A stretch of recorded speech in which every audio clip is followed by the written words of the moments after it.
पूछिए मौसमी जी, पूछिए। नमस्कार सर, मेरा सवाल छोटा छोटा है खरगे साहब से भी और अखिलेश जी से भी।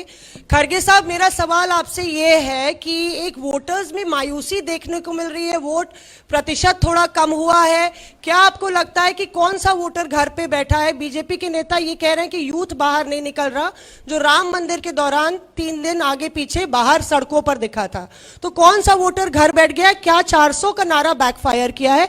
खरगे साहब से ये सवाल है। और अखिलेश जी, आपसे सवाल ये है कि रायबरेली में कांग्रेस अभी नारा दे रही है कि आप रायबरेली से कांग्रेस के उम्मीदवार को नहीं जिताएंगे, बल्कि रायबरेली से आप प्रधानमंत्री दिल्ली भेजेंगे। तो आप कह रहे हैं 79 सीट आ रही है उत्तर प्रदेश में, इस पर आपकी क्या राय है कि रायबरेली से क्या प्रधानमंत्री भेजेंगे दिल्ली?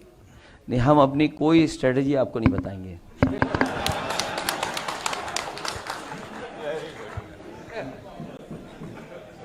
भाई, किस बूथ पे बीजेपी हारी हम क्यों बता दें इनको? नहीं, मैं राहुल गांधी पर सवाल कर रही हूं। उसमें भी कोई नहीं बताइए, हमारा स्ट्रेटेजी का पार्ट है। अब मैं आखिरी एक है मिस्टर राजीव सिंह, अविनाश जी, खरगे साहब से पूछना चाहते हैं 400 का क्या नारा बैकफायर कर गया है बीजेपी के?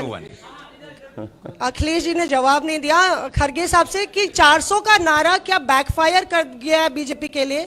जो कम वोट प्रतिशत है वो किसका वोटर घर बैठा है? देखिए, वोटर किसका है तो अभी हम उसका जवाब दे चुके हैं, लेकिन ये आप युवा पूरे नाराज है, इसलिए अनएम्प्लॉयमेंट, ये जो बेरोजगारी का ये है मुद्दा है, इसीलिए बहुत से युवा जो उनके आगे पीछे पहले फिरते थे अब कम इसलिए हुए कि उन्होंने जो वायदे किए थे चलिए अब उन्होंने कभी नहीं निभाया। शांति जी, आप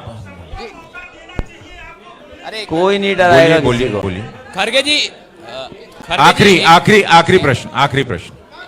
खरगे जी, प्रमोद कृष्णन कह रहे हैं कि अगर राहुल गांधी आएंगे तो राम मंदिर उनका का फैसला प्रश्न बदलना जान चाहते लीजिए। हैं। अरे यार,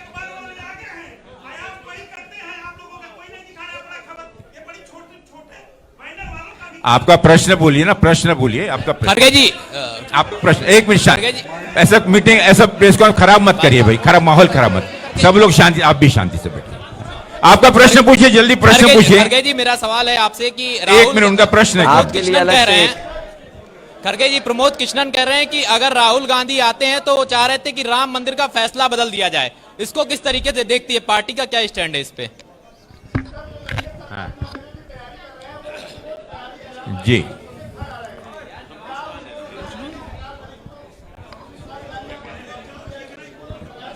हाँ सर,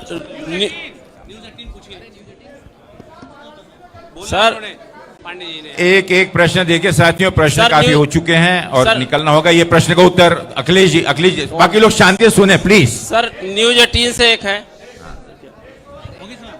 खड़गे जी, ये हमारे दोनों इंडिया गठबंधन समाजवादी पार्टी के विजन डॉक्यूमेंट में है कि जिन नौजवानों को नौकरी मिल जानी चाहिए वो नौकरी दी जाएंगी। ये इंडिया गठबंधन के मैनिफेस्टो में भी है, समाजवादी पार्टी के विजन डॉक्यूमेंट में भी है कि जितनी सरकारी नौकरियां हैं उनको भरा जाएगा, प्राथमिकता पे नौजवानों को नौकरी मिलेगी।